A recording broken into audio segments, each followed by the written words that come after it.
put your money in the lens, get a fixed lens, make your life a little bit more difficult by walking closer to your subject, but you will understand better. You will understand what walking does. Hey guys, it's 𝐒𝐏𝐿. I am a fashion wildlife photographer, and today I am going to speak to you guys about something that it's technical. But I had promised everybody that this channel will not be technical. It's technical, but it's not, because I got a phone call from a young lady called Nayab, and she lives in London, and she has asked me to help her understand what equipment she should buy when you're just starting off as a photographer. You know what, I forgot to ask her whether she wants to be a wildlife photographer or whether she wants to be what photographer she wants to be, right? So I didn't ask her that question, but I'm going to break it down here. I'm not going to get into technicalities. I will not, maybe just one or two things. But let's talk about equipment. Like she says to me, what do I need to start? And what do you need to start? Of course, your photography, right? So you got to have a camera. So when it comes to a camera these days, just having a camera is not going to really make sense, right? So you are going to buy, and Nayab, I'm speaking to you directly, and of course everybody else who is listening, please think of it as this is what I would do if I was starting today as a photographer. Or let me put it the other way around.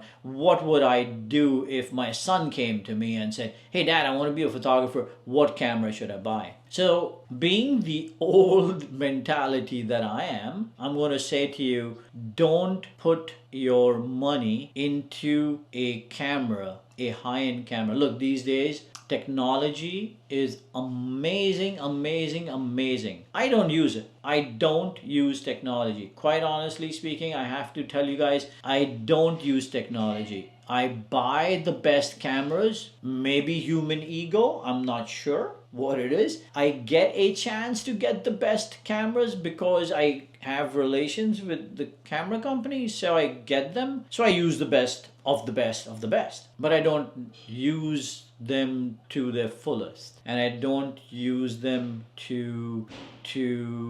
I don't even understand them, honestly. And if I don't use them to the fullest, and one can make a living without understanding the technology, why do you need it? Why do you need it? Like we sell our photographs, right? I don't sell my photographs simply because I am using the best cameras, because that was Nayab's question to me. You know, what camera can I use or buy to get good photographs? Sorry Nayab, but that's not the right question. I think the right question is, what camera should I buy that will allow me to capture the emotion I want my images to have for my audience or my clients, right? That would be the right question, I think. So you know, if you want to be a wildlife photographer, buy the cheapest camera there is.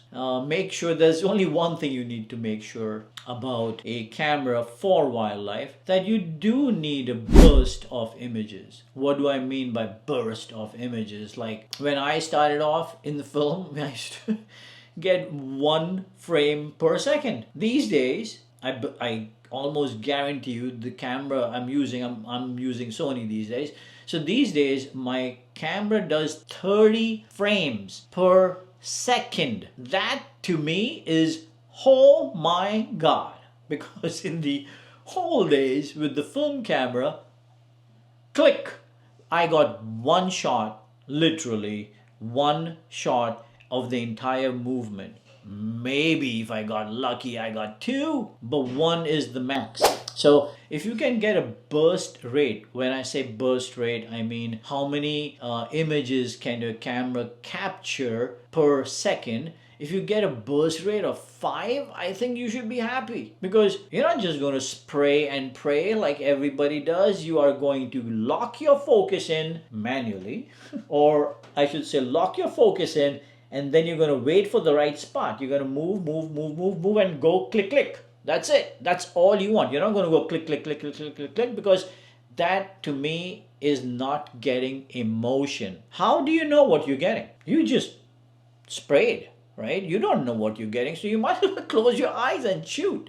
So if you want emotion in your images, I think 5 frames is plenty. And I think that is all you need in your camera. And as long as you can put it in manual and not let the camera think for you, that's your camera. Don't go spending money on the camera. I will encourage you and everybody to buy expensive lens. Now, depending on what kind of a photographer you want to be, I personally, when I get my lens, and for the most part, all my lenses are fixed, meaning they are not zoom, because I think I have the best zoom lens ever. And you know what that is? My 2 feet.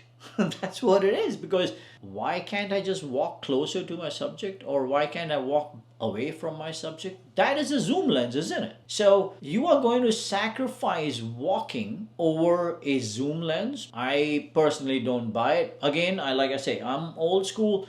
For me, if I want to get closer to my subject, I will not opt for a zoom lens. I will opt for a fixed lens, and I'll walk closer to my subject. The advantages of having a fixed lens is, number one, it's better glass, period. Number two, there's not enough things, I'm going to just call them things, lenses, inside the lens that are moving. And since they're not moving, it's a better lens, right? It's solid, and the light's going through just one simple thing. It doesn't have to adjust and so on and so forth. I mean, all the technicalities which we won't speak here, and I don't even know to speak over here, so period. Get a fixed lens. Use your legs as a zoom lens, right? Use your legs, go further, go back, but put your money in a good lens. If I was you, I would buy a cheap camera. I mean, when I say cheap camera, I'm depending on what you're doing. If you're doing wildlife, you will go to Canon, you'll go to Nikon, or you'll go to Sony. By the way, I've worked for all 3 of them, so I love all 3 of them. Nobody beats nobody. Quite honestly speaking, all 3 of them are absolutely awesome. So I don't even know what to say, which one is better and which one is not. They're all good. Buy the cheapest of their line, put your money in the lens, get a fixed lens, make your life a little bit more difficult by walking closer to your subject, but you will understand better. You will understand what walking does. Not sit in one place and zoom in and zoom out, because that you will not understand. When you touch, feel, life becomes better. So that is something that you need to understand. If you want to be a wildlife photographer, you do need a longer lens. Go 200 plus, I would say 300 plus, but those lenses could get expensive. And if you are setting up your shoot, you don't even have to buy them, just rent it. Rent it for a week, send it back, period. Let's look at tripods. These days, I'm going to go back and tell you guys a story. In the old days, us photographers used to basically compare how sturdy your hand is by shooting it at the lowest shutter speed and then comparing each other's photographs. I mean, that was a kind of a game that we photographers, friends, played with each other, right? So I would take a shot, and then my friend would come, he would take a shot, and then we would get it processed, and then we would come back and say, oh, which one is sharper and which one is not. So I used to be able to hold a camera at 30th of a second, without having a shake, and the image coming out sharp. These days I can hold, and I have gotten older, of course, my hands are shakier, I don't have that kind of strength to keep them sturdy. These days I can hold it at 1/10 of a second. Imagine that. It's the technology that has made it so much better. Like in the old days when I was shooting at a 30th of a second, I literally put the camera to my face, sucked the breath in, held it until I pressed on the button.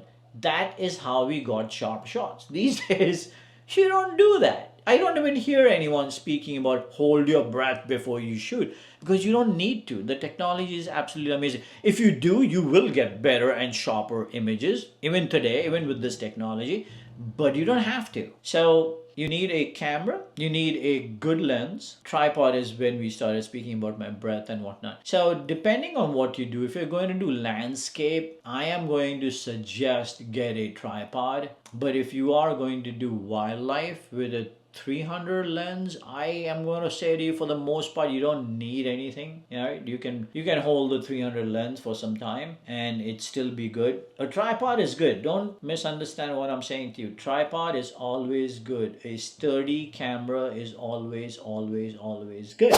But then if you're going to the Arctic, or you're climbing up to the Himalayas, or you're going to places, you don't want to add extra weight simply because you can achieve a sellable, if that is it the right word?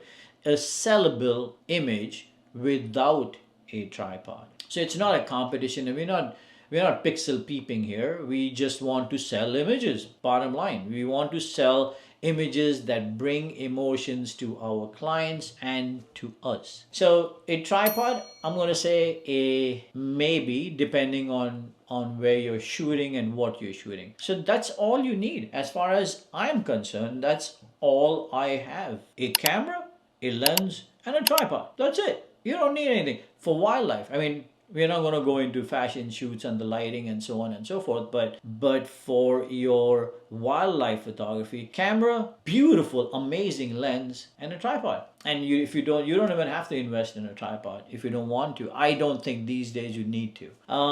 What else do you need? I mean, all the other things that go along with the camera, the batteries, the cards, and and the other thing I'm going to say to you, yes, get the fastest card that there is, because that helps. It does help. The buffering is better and faster and so on and so forth. So so camera, go for the cheapest. Lens, go for the most expensive you can afford. Tripod, you may or may not need it. So that is my setup. And once you start shooting, buying all this, buy yourself another backup body. Again, buy a cheap backup body, turn it to M, and there you are. You're all set to go. And of course, as your journey goes and you start to make more money, and the camera companies start getting in touch with you and giving you different kind of cameras to test and to run with, and inviting you to come and speak for them and so on and so forth, then you can go and get yourself the best of the best, but still put it on M and use nothing else other than the M. That's it. So that's my tip for you, Nayab, and for everybody else who wants to get into wildlife photography or photography. I mean, I just covered wildlife photography because other photographies may just use other kind of equipment. But for wildlife photography, and if you ask me, you need one good lens, one good body, and you are ready to go. I'll speak to you guys soon, Nayab. I'll speak to you soon. Call me if you need anything else. Thanks. Bye.